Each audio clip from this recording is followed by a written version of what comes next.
ಕರ್ನಾಟಕ ರಾಜ್ಯದ ಹವಾಮಾನ ಮುನ್ಸೂಚನೆ. ನಾನು CS ಪಾಟೀಲ್, ವಿಜ್ಞಾನಿ, ಹವಾಮಾನ ಕೇಂದ್ರ, ಬೆಂಗಳೂರು. ನಾನು ಮುಂದಿನ 7 ದಿನಗಳವರೆಗೆ ಕರ್ನಾಟಕ ರಾಜ್ಯದ ಹವಾಮಾನದ ಮುನ್ಸೂಚನೆಯನ್ನು ಸಂಕ್ಷಿಪ್ತವಾಗಿ ವಿವರಿಸುತ್ತೇನೆ.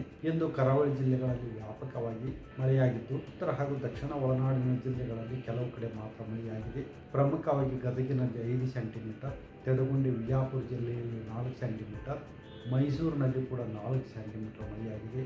ಕರಾವಳಿ ಜಿಲ್ಲೆಗಳಲ್ಲಿ ಅಕ್ಟೋಬರ್ 31ರಂದು ಒಂದೆರಡು ಕಡೆ ಮಳೆಯಾಗುವ ಹೆಚ್ಚಿನ ಸಾಧ್ಯತೆ ಇದ್ದು, ನವೆಂಬರ್ 1, 2 ಹಾಗೂ 3ರಂದು ಒಣ ಹವೆ ಮುಂದುವರಿಯುವ ಹೆಚ್ಚಿನ ಸಾಧ್ಯತೆ ಇದೆ.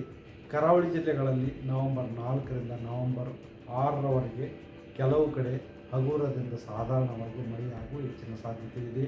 ಉತ್ತರ ಹಾಗೂ ದಕ್ಷಿಣ ಒಳನಾಡಿನ ಜಿಲ್ಲೆಗಳಲ್ಲಿ ಅಕ್ಟೋಬರ್ 31, ನವೆಂಬರ್ 1, 2ರಂದು ಒಣ ಹವೆ ಮುಂದುವರಿಯುವ ಹೆಚ್ಚಿನ ಸಾಧ್ಯತೆ ಇದೆ.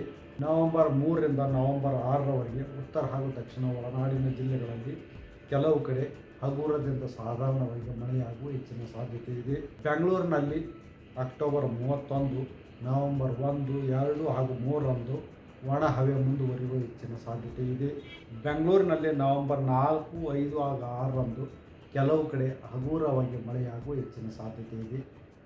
ಈ ವಿಡಿಯೋ ನಿಮಗೆ ಇಷ್ಟವಾದಲ್ಲಿ ಲೈಕ್ ಮಾಡಿ, ಶೇರ್ ಮಾಡಿ, ಸಬ್ಸ್ಕ್ರೈಬ್ ಮಾಡಿ.